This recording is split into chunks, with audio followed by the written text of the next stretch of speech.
भगवत गीता अध्याय 3 कर्म योग। कर्म तो हर पल हर समय हम सब करते हैं।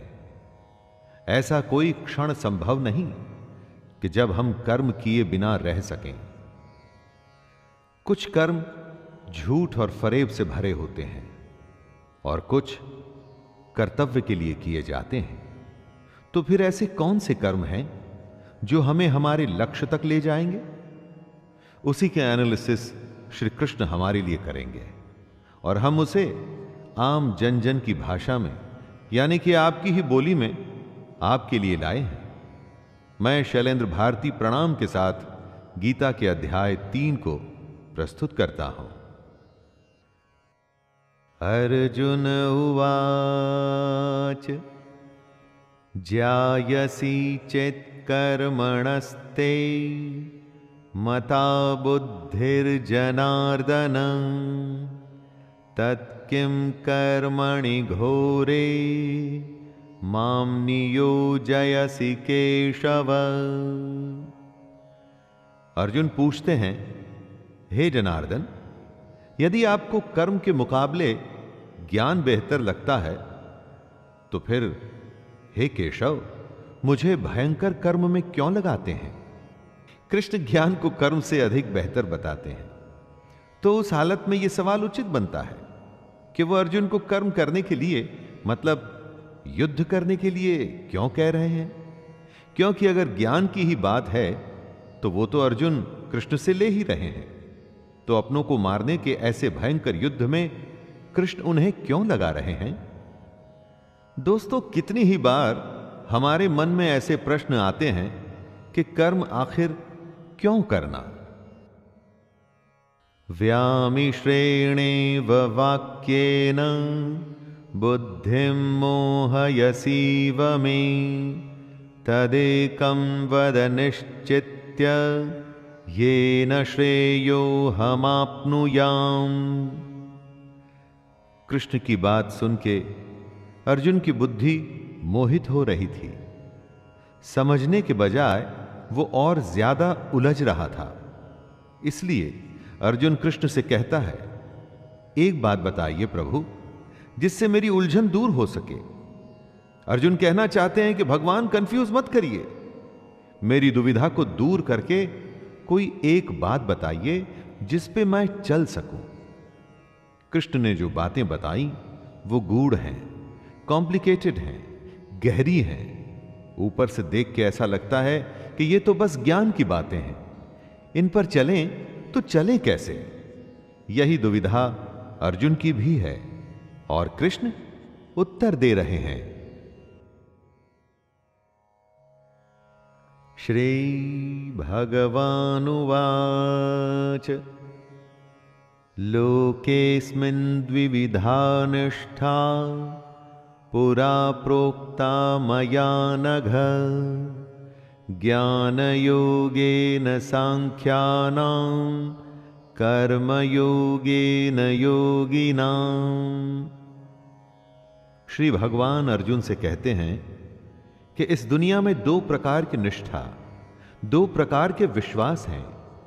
एक तो है सांख्य योग, जिसका रिश्ता ज्ञान से है, और दूसरा है कर्म योग, जिसका कि लेना देना सिर्फ कर्म से है।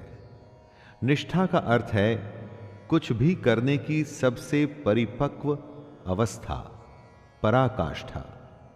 अपनी इंद्रियों को वश में कर परमात्मा में ध्यान लगाना ज्ञान योग से होता है और इसको कहते हैं संन्यास या सांख्य योग। और दूसरा होता है कर्म योग, मतलब निष्काम कर्म करके फल में आसक्ति न रखना।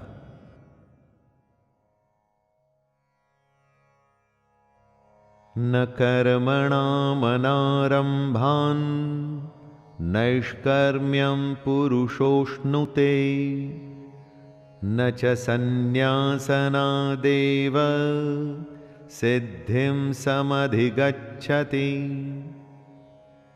मनुष्य न तो कर्मों को शुरू किए बिना निष्कर्मता को अर्थात योग निष्ठा को प्राप्त होता है और न कर्मों के केवल छोड़ देने से सिद्धि यानी सांख्य निष्ठा को ही प्राप्त होता है। दोस्तों, ऐसा नहीं कि आप कर्म करें ही ना और स्वयं को सन्यासी कहें। ऐसे तो दुनिया चल ही नहीं पाएगी। अपने कर्तव्य को छोड़ यदि आप सन्यासी बन जाते हैं और आप समझते हैं कि आपको मोक्ष मिल जाएगा, ना, तो वो संभव नहीं है। ऐसा नहीं हो सकता कि कर्मों को त्याग दें और खुद को कर्म योगी कहें। कर्म को न करने से या उसे हमेशा के लिए त्याग देने से कुछ भी हासिल नहीं होगा।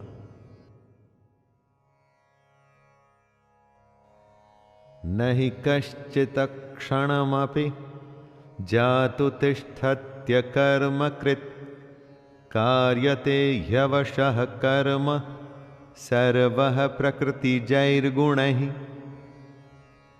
ऐसा हो ही नहीं सकता कि मनुष्य किसी भी काल में क्षण मात्र भी बिना कर्म किए रह जाए। हमारी दुनिया ऐसी है, हम चाहें या न चाहें कर्म तो हमें करना ही पड़ेगा। कर्म न करना भी कर्म करना ही है। जिस तरह हम इस दुनिया में आए हैं, जिस तरह से प्रकृति ने हमें, नेचर ने हमें बनाया है, उसका गुण यही है कि हम हर समय कर्म करें। प्रकृति में कभी कुछ रुकता नहीं। सांसें चलती हैं, समय चलता है, जीवन का चक्का चलता ही रहता है। जब तक जीवन रहेगा तो कर्म भी रहेगा। इसीलिए यह आवश्यक है कि कर्म को समझा जाए और समझ के उसे किया जाए। कर्मेन्द्रियाणि संयम्य य आस्ते मनसा स्मरन् इंद्रियार्थान् विमूढ़ात्मा मिथ्याचारः स उच्यते।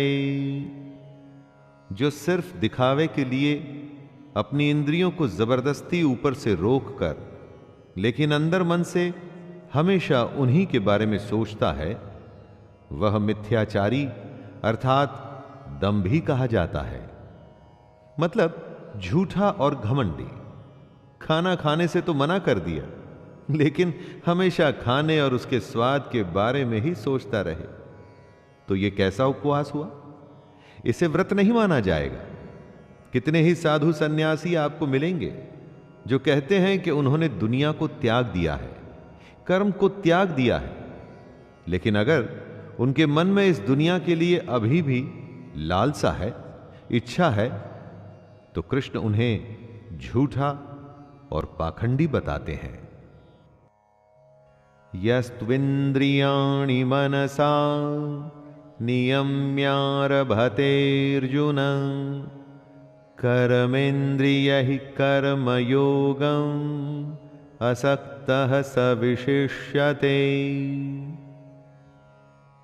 हे अर्जुन, जो पुरुष सच्चे मन से इंद्रियों को कंट्रोल में कर उनसे बिना लगाव लगाए काम करता है, वो ही कर्मयोग का पालन करता है, वही श्रेष्ठ है। कृष्ण एक तरह से चेतावनी दे रहे हैं कि इंद्रियों को वश में तो करना ही है, परंतु साथ ही साथ मन का उन इंद्रियों से किसी भी विषय से लगाव नहीं होना चाहिए। उसे ही कर्म योग माना जाएगा। जब इंद्रियां वश में होती हैं तो आप कुछ भी करने में संभव होते हैं। किसी भी तरह की कोई बाधा, डिस्टरबेंस आपको आपके काम से रोक नहीं सकती। और अगर आप इंद्रियों के वश में हैं तो चाहे वो स्वादिष्ट खाने की महक ही क्यों ना हो, कोई रूपसी नारी ही क्यों ना हो, आसपास का शोर ही क्यों ना हो, छोटी या बड़ी हर बाधा आपको आपका काम करने से रोकेगी। नियतं कुरु कर्म त्वं कर्म ज्यायो ह्यकर्मणः शरीरयात्राणि च ते न प्रसिद्धयेद कर्मणः। हे अर्जुन, तू केवल कर्तव्य निभा, क्योंकि कर्म न करने के मुकाबले कर्म करना बेहतर है, तथा कर्म न करने से तेरा जिंदा रहना भी तो पॉसिबल नहीं। अर्थात तू शस्त्र उठा और युद्ध कर, अपना कर्म कर, क्योंकि यह कर्म न करने से कहीं अच्छा है। कहने का अर्थ है कि कर्म तो बहुत सारे हैं, लेकिन उसमें से एक चुना हुआ है। उस चुने हुए को ही निर्धारित कर्म कहते हैं। अपनी मर्जी से अगर आप कर्म चुन लेंगे तो उसे निर्धारित नहीं माना जाएगा। आपको अपना कर्तव्य समझकर अपना कर्म चुनना होगा, अथवा जो कर्म आपको मिला है उसे अपना कर्तव्य समझकर निभाना होगा।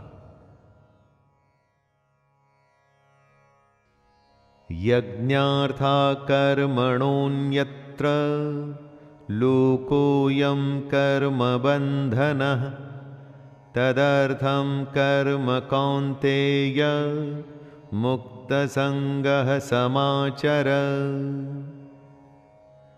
इस श्लोक में कृष्ण पूरे समाज की भलाई वाले कर्म को समझा रहे हैं। यज्ञ वो होता है जिसमें सब शामिल होते हैं। कृष्ण कहते हैं, यज्ञ के लिए किए जाने वाले कर्मों से ही ये मनुष्य समुदाय कर्मों से बंधता है। इसलिए हे अर्जुन, तू इच्छाओं को छोड़कर उस यज्ञ के लिए ही भली भांति कर्तव्य कर्म कर। यज्ञ अर्थात समाज और प्रजा की भलाई के लिए किया गया निस्वार्थ काम। हमको भी अपने कर्तव्यों को यज्ञ समझ ऐसे कामों में अपना योगदान देना चाहिए जिससे समाज का भला हो। अगर हम सब अपने काम को यज्ञ समझ उसे सम्मान पूर्वक करें तो सबका भला होगा। इसे ही आप निर्धारित कर्म भी मानिए।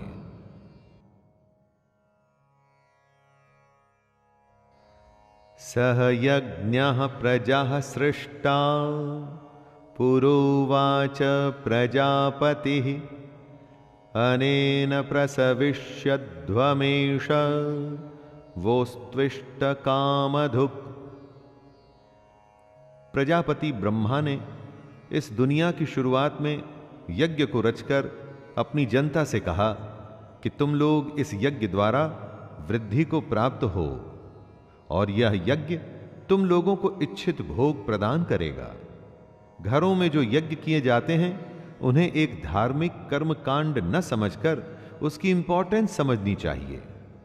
यज्ञ हमारे संस्कारों का एक संगठित रूप है। संस्कार मतलब काम करने का सबसे उत्तम तरीका। यज्ञ से हम हर विधि को, संस्कार को एकदम उचित तरीके से पूरा कर अपने कर्म को शुरू करते हैं। यज्ञ एक तरीके से हमें रास्ता दिखाता है। अगर आगे भी संस्कारों का पालन होगा तो ध्येय अर्थात गोल, हमारा एम जरूर पूरा होगा। देवान् भावयतानेन ते देवा भावयन्तु वः परस्परं भावयन्तः श्रेयः परमवाप्स्यथ। ब्रह्मा कहते हैं कि यज्ञ से सब लोगों को, देवताओं को खुश करना चाहिए और फिर वो देवता खुश होके हम सबकी भलाई करेंगे। इस प्रकार निस्वार्थ भाव से एक दूसरे को उन्नत करते हुए तुम लोग परम कल्याण को प्राप्त हो जाओगे। यज्ञ तरीका है देवताओं को खुश करने का और उसके बदले में देवता आपको खुश रखते हैं, आपकी उन्नति करते हैं। इसलिए काम शुरू करने से पहले, कुछ भी शुभ करने से पहले ईश्वर का नाम लेने का विधान है। यही ईश्वर का नाम जब सही तरीकों, सही पद्धति, सही मेथड्स के साथ किया जाता है उसे यज्ञ कहते हैं। यज्ञ को अपने और देवताओं के बीच का एक मीडियम मान लीजिए जिससे दोनों के बीच संबंध बना रहता है।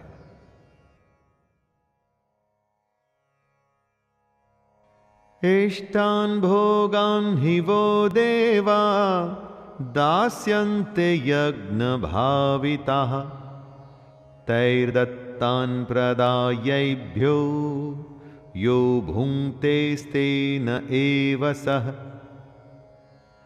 यज्ञ करके जब आप देवताओं की पूजा करते हैं तो वे आपके बिना मांगे ही आपकी सारी इच्छाओं को पूरा कर देते हैं। लेकिन जो यज्ञ नहीं करता उस यज्ञ से देवता को प्रणाम नहीं करता, लेकिन फिर भी अपनी इच्छाओं को पूरा करना चाहता है, उन्हें चोर समझना चाहिए। कुछ देने पे कुछ मिलता है, कुछ करने से कुछ मिलता है। बिना अर्घ्य चढ़ाए, बिना पूजा किए अगर कोई चाहता है कि उसकी मनोकामना पूरी हो जाए, बिना कुछ काम किए अगर कोई सोचे कि उसका काम बन जाए, तो इसे बेईमानी या चोरी ही तो कहा जाएगा। यज्ञशिष्टाशिनः सन्तो मुच्यन्ते सर्वकिल्बिषैः भुञ्जते ते त्वघं पापा ये पंचन्त्यात्मकारणात्। यज्ञ से बचे हुए अन्न को खाने वाले श्रेष्ठ पुरुष सब पापों से मुक्त हो जाते हैं, और जो पापी लोग अपना शरीर पोषण करने के लिए ही अन्न पकाते हैं, वे तो पाप को ही खाते हैं। हम क्या सिर्फ खा के जिंदा रहने और फिर मर जाने के लिए पैदा होते हैं? ऐसे जीवन का क्या मतलब हुआ? अपने जीवन का पर्पस, उसका उद्देश्य हमें समझना चाहिए। इस ब्रह्मांड में हम क्यों हैं, क्यों हमें ईश्वर या मोक्ष को प्राप्त करना है, इन सब को समझने के लिए ही यज्ञ जैसे अनुष्ठान किए जाते हैं। जो लोग यज्ञ या ईश्वर को याद किए बिना सिर्फ अपने जिंदा रहने में ही लगे रहते हैं, उन्हें चोर समझना चाहिए। अन्नान् भवन्ति भूतानि पर्जन्यादन्न संभवः यज्ञान् भवति पर्जन्यो यज्ञः कर्म समुद्भवः कर्म ब्रह्मोद्भवं विद्धि ब्रह्माक्षर समुद्भवं तस्मात् सर्वगतं ब्रह्म नित्यं यज्ञे प्रतिष्ठितम्। अगर अन्न खत्म हो जाए तो सब खत्म हो जाएंगे। संपूर्ण प्राणी जगत, हर कोई अन्न से उत्पन्न होते हैं। अन्न की उत्पत्ति वृष्टि से होती है, यानी कि बारिश, और बारिश यज्ञ से होती है, और यज्ञ कर्मों से होते हैं, और कर्म की उत्पत्ति वेद से। हमारी संस्कृति का सारा ज्ञान वेद से ही तो आया है। कर्म क्या है, उसकी परिभाषा भी वेद से आई है, और वेद परमपिता परमात्मा से उत्पन्न हुए हैं। वेद ईश्वर से आया ज्ञान है। वेद से आगे और वेद से बड़ा कुछ भी नहीं। इससे दोस्तों ये सिद्ध होता है कि यज्ञ और ईश्वर में सीधा संबंध है। एवं प्रवर्तितं चक्रम नानुवर्तयतीह यः अघायुरिन्द्रियारामो मोघम पार्थ सजीवति। कृष्ण कह रहे हैं, हे पार्थ, जो पुरुष परंपरा से नहीं चलता, जो सृष्टि चक्र प्रकृति के नियमों का पालन नहीं करता, मतलब जो अपने कर्तव्य का पालन नहीं करता, वह इंद्रियों के द्वारा भोगों में रमण करने वाला पापायु पुरुष व्यर्थ ही जीता है। ऐसा पुरुष, ऐसा इंसान बस इंद्रियों के वश में होकर के जिंदा रहता है, जीता है और मर जाता है। उसके जीवन मृत्यु का चक्कर चलता ही रहता है, चलता ही रहता है। ऐसे इंसान के जीने और मरने का कोई मतलब नहीं। वेदों में, ग्रंथों में जो ज्ञान, जो नियम बनाए हैं, उनका मतलब है, और उस मतलब के अनुसार हमको अपना जीवन जीना चाहिए। यस्वात्मरतिरेव स्याद् आत्मतृप्तश्च मानवः आत्मन्येव च सन्तुष्टस्तस्य कार्यं न विद्यते। कृष्ण कहते हैं, जो मनुष्य आत्मा में ही रमण करने वाला और आत्मा में ही तृप्त तथा आत्मा में ही संतुष्ट हो, उसके लिए कोई कर्तव्य नहीं है। आत्मा का मतलब यहां सबसे बड़ा सच है, और जो सत्य को समझता है, सत्य में ही खुश होकर सत्य में ही रहता है, उसके लिए कोई कर्तव्य नहीं। जिसको ज्ञान प्राप्त हो चुका है, जो जीवन की सच्चाई जान चुका है, सिर्फ वो ही ऐसा है जिसके लिए कर्तव्य का कोई मतलब नहीं। लेकिन ऐसा कोई लाखों करोड़ों में ही एक होता है। बाकी हम सबके लिए कर्तव्य ही सब कुछ है। संजय उवाच नैव तस्य कृतेनार्थो न कृतेनेह कश्चन न चास्य सर्वभूतेषु कश्चिदर्थ व्यपाश्रयः। संजय श्री कृष्ण के ज्ञान को हमें आगे बता रहे हैं कि ऐसे महापुरुष जो आत्मा को, सच को जान चुके हैं, उनके लिए कर्म करने का कोई प्रयोजन रहता ही नहीं। ऐसे महापुरुष कर्म के बंधन से छूट चुके हैं, क्योंकि ये ज्ञानी इस दुनिया और उस ईश्वर को समझ चुके हैं। इनका स्वार्थ से कोई मतलब नहीं रहता। इसलिए ये महापुरुष हमारे जैसे लोगों से एकदम अलग हैं। इन पर वो नियम लागू नहीं होते जो हमारे जैसे दुनियादारी में लगे हुए लोगों पर लागू होते हैं। दोस्तों, इसे कुछ ऐसे समझिए कि जिसे ईश्वर मिल गया हो, उसे फिर और क्या चाहिए? वो फिर कोई और कर्म क्यों करे? तस्मादसक्तः सततं कार्यं कर्म समाचर असक्तो ह्याचरन् कर्म परमाप्नोति पुरुषः। हे अर्जुन, इसलिए तू लगातार आसक्ति, अपनी इच्छा को छोड़कर हमेशा अपने कर्तव्य कर्म को ठीक तरीके से करता रहे।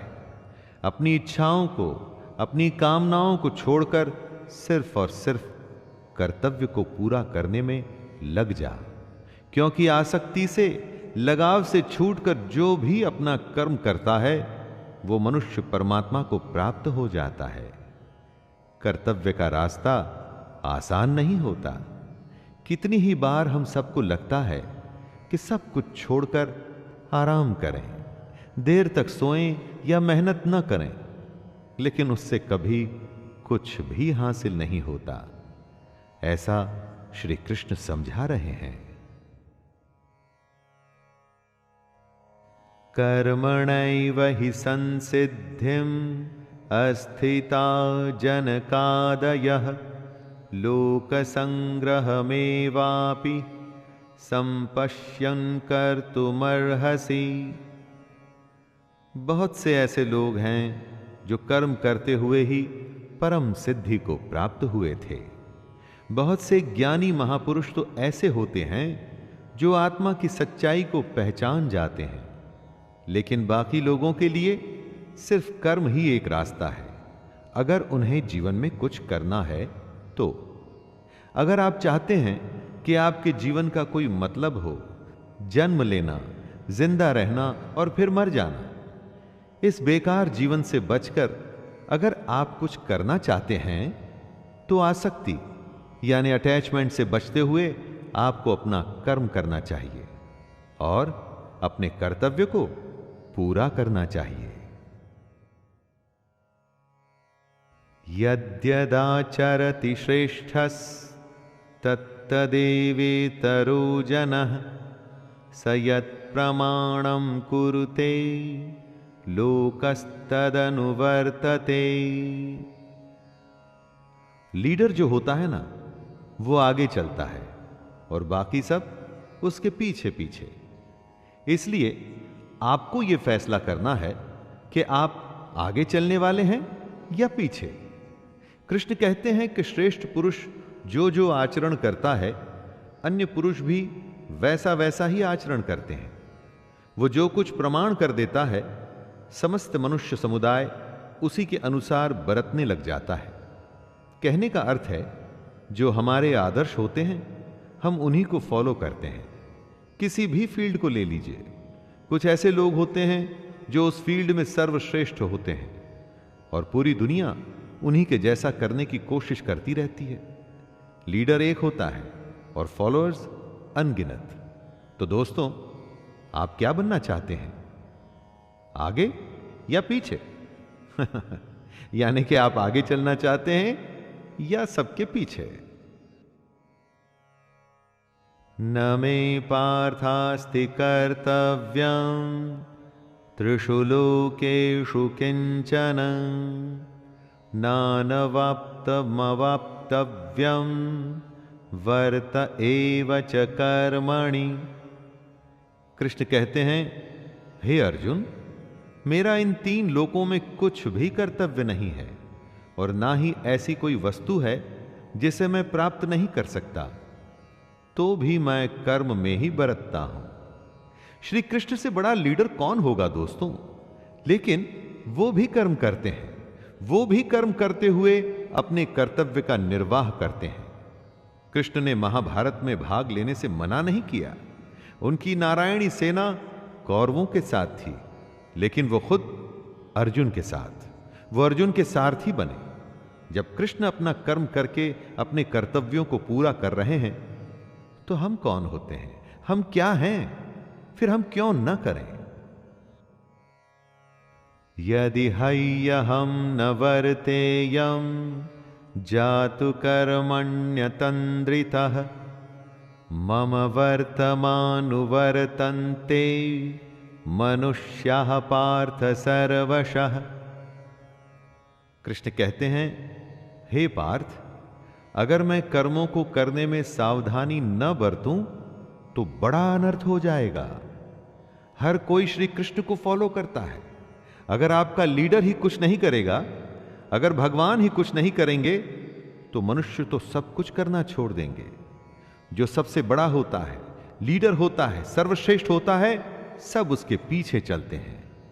अब अगर कृष्ण ये सोचते कि मैं तो भगवान हूं और मैं कर्म नहीं करूंगा, तो उन्हें किसी और को ज्ञान देने का क्या अधिकार रह जाता? ईश्वर होते हुए भी उन्होंने अपने हर कर्तव्य का पालन किया, कर्म से कभी पीछे नहीं हटे।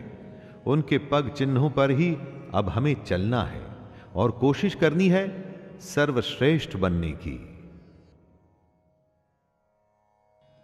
यदि उत्सिदेयुरिमे लोका न कुर्यां कर्म चेदहं शंकरस्य च कर्तास्याम् उपहन्यामि महाप्रजाः। कृष्ण बता रहे हैं, यदि मैं कर्म न करूं तो ये सब मनुष्य नष्ट भ्रष्ट हो जाएं और मैं संकरता का करने वाला होऊंगा तथा मेरी वजह से सारी प्रजा नष्ट हो जाएगी। अगर कृष्ण कर्म नहीं करेंगे तो दोस्तों दुनिया खत्म हो जाएगी, मनुष्य नष्ट हो जाएंगे। सोचिए, ये दुनिया उन्हीं की तो लीला है, माया है, खेल है, और जिसने खेल को रचा है, अगर वो ही अपना कर्म नहीं करेगा तो दुनिया में क्या बचेगा? चाहे वो ईश्वर हो या साधारण इंसान, नियम तो सब पर लागू होते हैं।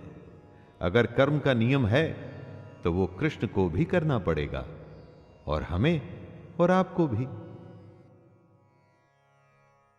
सक्तः कर्मण्य विद्वांसो यथा कुर्वन्ति भारत कुर्याद्विद्वांस तथा सक्तः चिकीर्षुर्लोक संग्रहम्।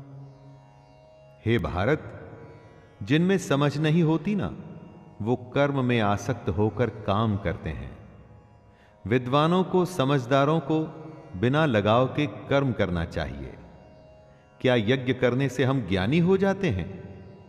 कर्म को सही विधि करने से क्या हम ज्ञानी हो जाते हैं?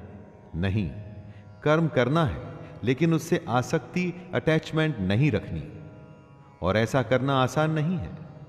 अगर कोई ऐसा ज्ञानी है जिसका कि कर्मों से कोई लेना देना नहीं, जैसे कि साधु, सन्यासी, जिनकी कर्म में आसक्ति नहीं, तो ऐसे लोगों को समाज सेवा में लग जाना चाहिए। यह उनके लिए कहा गया है जिन्हें लगता है कि दुनिया छोड़ सन्यासी बनने से उन्हें भगवान या सत्य की प्राप्ति हो जाएगी। न बुद्धि भेदम जनयेद ज्ञानां कर्म संगिनां जोषयेत् सर्वकर्माणि विद्वान् युक्तः समाचरन्। जो ज्ञानी हैं, जिन्हें ईश्वर की सच्चाई मालूम हो चुकी है, उनकी यह जिम्मेदारी बन जाती है कि उनके काम करने के तरीके से कहीं किसी और के मन में कर्म के प्रति अश्रद्धा, अपमान सब पैदा न हो जाए। आप किसी ज्ञानी को देख ये सोच सकते हैं कि वो कुछ करते ही नहीं, तो मैं भी ना करूं। इसलिए ये उन ज्ञानियों, महापुरुषों के लिए जरूरी है कि वो ऐसा उदाहरण सामने रखें जिससे हर कोई अपना कर्म, अपना कर्तव्य करने के लिए प्रेरित हो। दोस्तों, साधु को देख अगर सब अपना परिवार छोड़कर दुनिया छोड़ने लगे तो दुनिया चल नहीं पाएगी। प्रकृतेः क्रियमाणानि गुणैः कर्माणि सर्वशः अहंकार विमूढ़ात्मा कर्ताहमिति मन्यते। हर इंसान की एक प्रकृति होती है, एक नेचर होता है। अपनी उस प्रकृति के अनुसार ही वो कर्म करता है। हर कर्म उस प्रकृति के गुण के हिसाब से ही होता है। जिसके अंदर घमंड भरा होता है वो ये सोचता है कि मैं करता हूं, मतलब कि करने वाला वो है। ऐसा सोचने वाले को अज्ञानी कहा गया है। आप जो भी काम करते हैं उस काम को करवाने वाली आपकी प्रकृति है, उस प्रकृति के गुण हैं। कितनी ही बार ऐसा होता होगा कि गुस्से में आप कुछ ऐसा कर जाते हैं जो आप नहीं करना चाहते थे। वो आपका क्रोध आपसे करवा देता है। सोचिए और समझने की कोशिश करिए कि आपकी प्रकृति क्या है। तत्त्ववित्तु महाबाहो गुणकर्म विभागयोः गुणागुणेषु वर्तन्त इति मत्वा न सज्जते। यहां पर कृष्ण ने बहुत ही ज्यादा गहरी बात कही है। सात्विक, राजसिक और तामसिक तीन तरह की प्रवृत्तियां होती हैं। फिर उनके गुण विभाग और कर्म विभाग होते हैं। इस तरह से समझ लीजिए कि अलग अलग नेचर के एट्रीब्यूट्स होते हैं। इन्हीं गुणों की वजह से आप कर्म करते हैं। जैसे अगर तामसिक गुण रहेगा तो आप आलस या नींद या इसी तरह के बुरे कर्म करेंगे। राजसी गुण वाला बात बात पर शौर्य, बहादुरी दिखाने की कोशिश करेगा। जो ज्ञानी होते हैं वो जानते हैं कि यही गुण उनसे कर्म करवा रहे हैं। और जो ज्ञानी नहीं होते, हम जैसे ज्यादातर लोग, वो समझते हैं सब कुछ वो ही कर रहे हैं। प्रकृतेर्गुण सम्मूढ़ाः सज्जन्ते गुण कर्मसु तान् कृत्स्न विदो मंदान् कृत्स्न विन्न विचालयेत्। कर्म में लगे हुए ज्ञानियों को यह जानना चाहिए कि गुण ही उनसे कर्म करवाते हैं, वो खुद कुछ भी नहीं करते। और जब ज्ञानी इस बात को समझ लें तो यह उनकी जिम्मेदारी होती है कि वो अज्ञानियों को समझाए कि कर्म ही उनका धर्म है। ज्ञानी अर्थात कि पहुंचे हुए लोग, ये लोग जान जाते हैं कि उनके अंदर के गुण आते जाते रहते हैं, बदलते रहते हैं, और इन्हीं गुणों के अनुसार उनके कर्म भी बदलते रहते हैं। इसीलिए वो इन कर्मों को करने वाला खुद को कभी नहीं मानते, बस काम करते हैं और बाकी सब कुछ ईश्वर को सौंप देते हैं। दोस्तों, हमें भी बस कर्म करके बाकी सब कुछ उस पर छोड़ देना चाहिए। मयि सर्वाणि कर्माणि सन्नः यस्याध्यात्म चेतसा निराशीर्निर्ममो भूत्वा युध्यस्व विगतज्वरः। कृष्ण अर्जुन से कहते हैं कि तू मुझ अंतर्यामी परमात्मा में अपने सारे कर्मों को अर्पण कर दे। आशा को छोड़, ममता को छोड़ और दुख को दूर करके युद्ध कर। दोस्तों, अपने सारे कर्म हमें भगवान को सौंप देने चाहिए। कोई आशा नहीं, ममता नहीं और कोई दुख नहीं, कुछ भी भाव नहीं होना चाहिए। तू जा, बस युद्ध कर। इसी को आप फॉर्मूला मान लीजिए सफलता का। जी हां, सफलता का। कुछ भी करने का, आगे बढ़ने का, आशा, ममता, दुख सब कुछ भूल के बस काम में लग जाइए और उन्नति करते जाइए।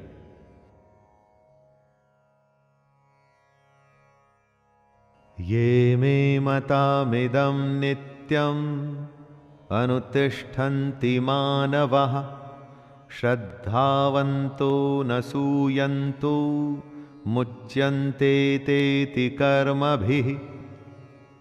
जीवन का मकसद है मोक्ष प्राप्त करना, जीने मरने के चक्कर से बचना।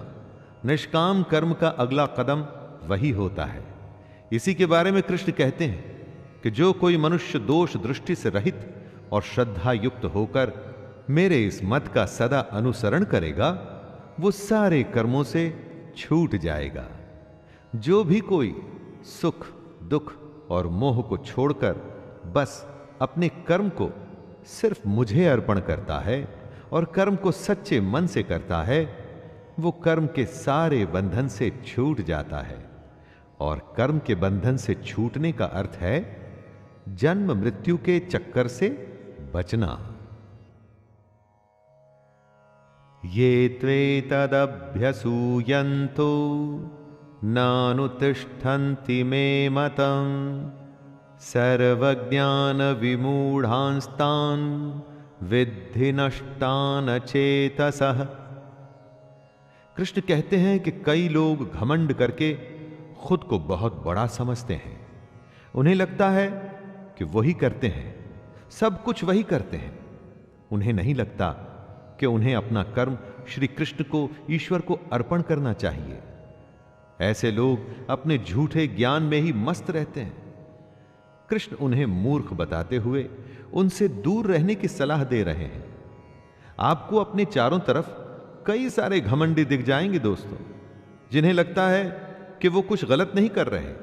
अपने धन और अपने ज्ञान के अहंकार में किसी की बात तक सुनने को तैयार नहीं होते। मैं आपसे यह कहूंगा कि ऐसे लोगों को मूर्ख समझकर आप उनसे दूर ही रहें।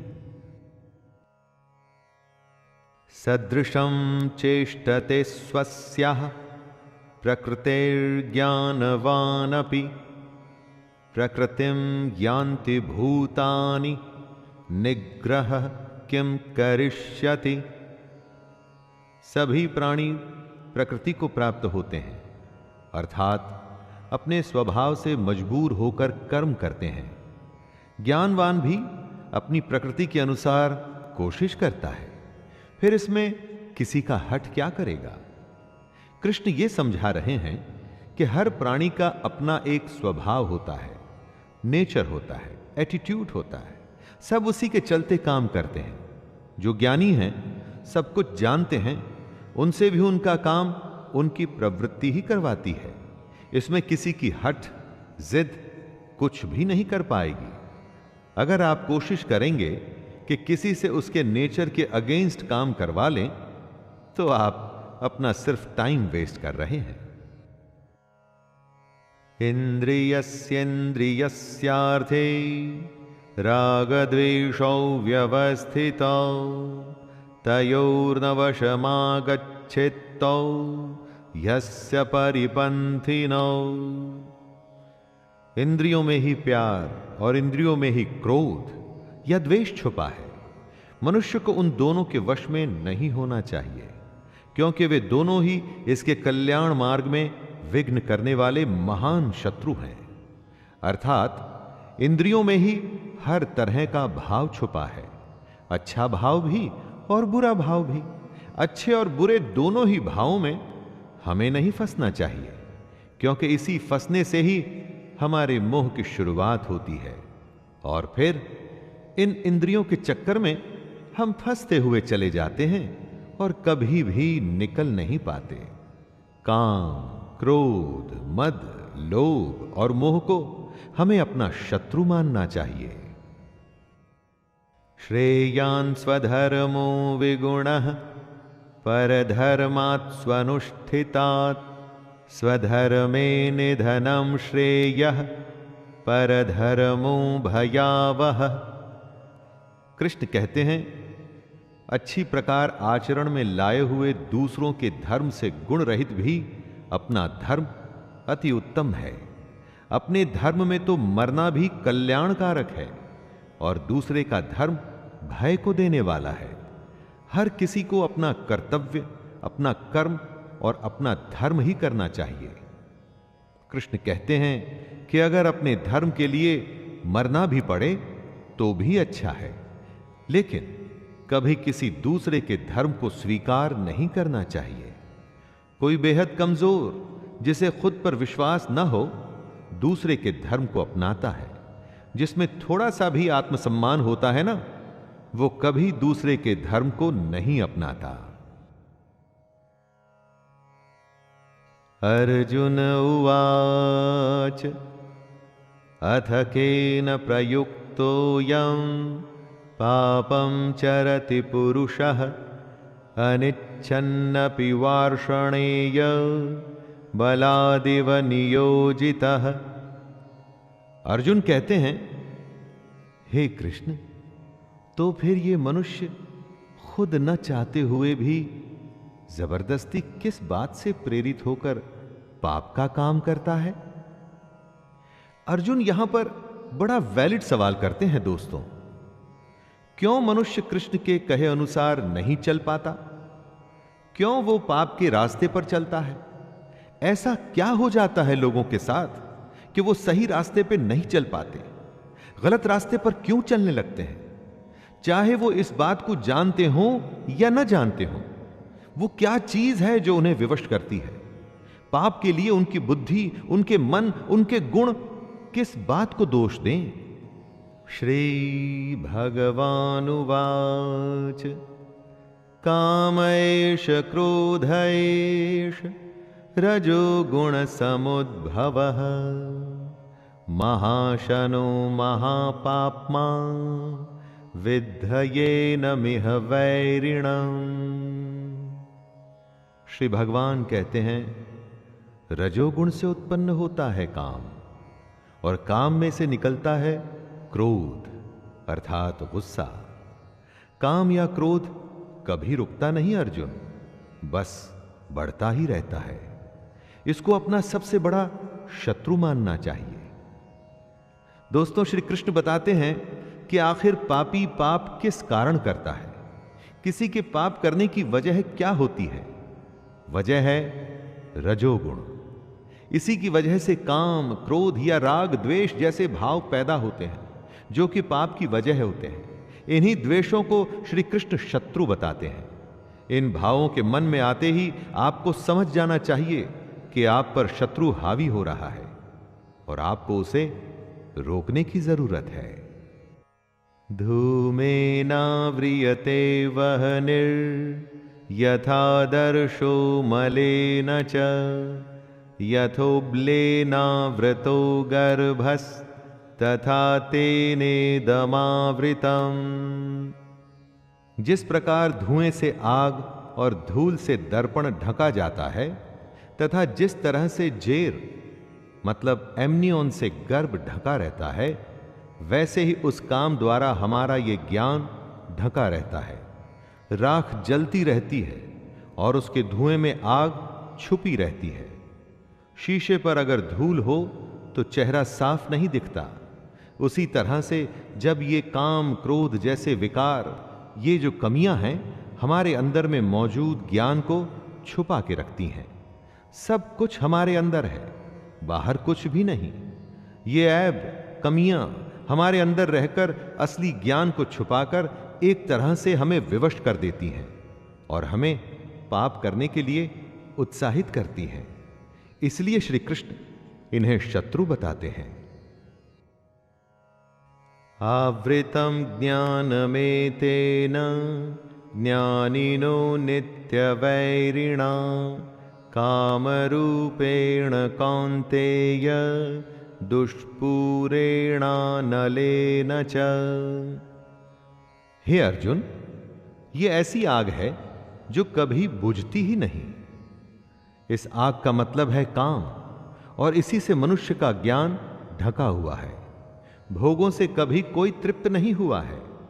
पैसा अगर कमाया है तो और कमाना है, खाना अगर खाया है तो और खाना है। भोगों का कोई अंत नहीं होता, बल्कि ये भोग मनुष्य का अंत करके ही मानते हैं। जैसे आग को अगर ईंधन मिलता रहे तो वो कभी बुझती नहीं। इन भोगों को जब आप बढ़ाते हैं तो आप जलती हुई अग्नि में ईंधन ही डाल रहे हैं। काम, क्रोध, मद, लोभ और मोह को नियंत्रण में रखना ही इस आग को बुझाने का एक तरीका है।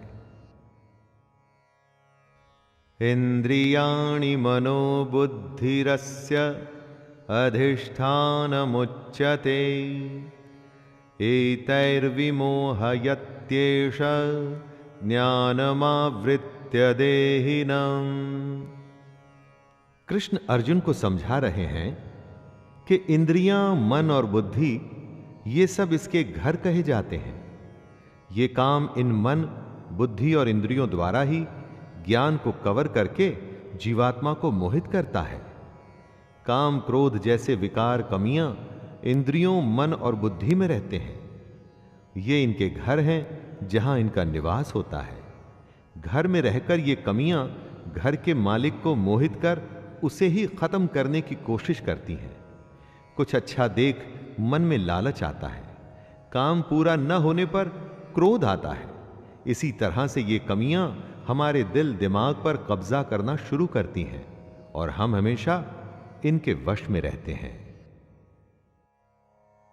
तस्मात्त्वमिन्द्रियाण्यादौ नियम्य भरतर्षभ पाप्मानं प्रजहिह्येनं ज्ञान विज्ञान नाशनम्। हे अर्जुन, तू पहले इंद्रियों को संयमित कर। इस ज्ञान और विज्ञान का नाश करने वाले महान पापी काम को कुछ भी करके बलपूर्वक मार दे। कृष्ण अर्जुन को सलाह देते हैं दोस्तों कि इससे पहले ये काम, क्रोध जैसे शत्रु तुझ पर कब्जा कर लें, तू अपनी इंद्रियों को वश में करके अपने काम, क्रोध को मार दे।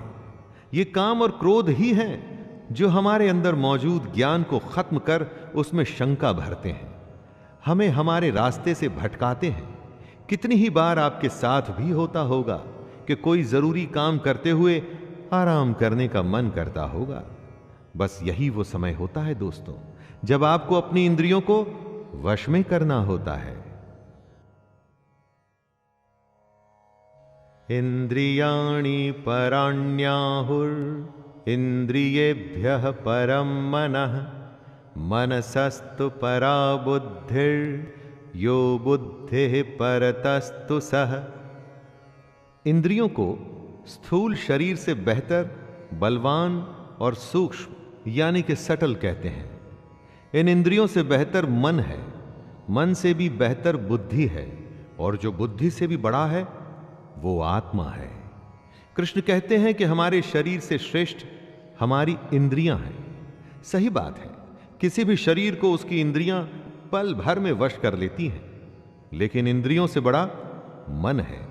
आप अपने मन से इंद्रियों को कंट्रोल कर सकते हैं, और मन से बड़ी बुद्धि है। गहरी बात है दोस्तों, इस बात को ध्यान में रखिएगा। तो अभी तक सबसे बड़ी हुई बुद्धि, और बुद्धि से बड़ी है आत्मा, और इसी आत्मा को समझने का यह सारा खेल है। एवं बुद्धिः परं बुद्धवा संस्तभ्यात्मानमात्मना जहि शत्रुं महाबाहो कामरूपं दुरासदम्।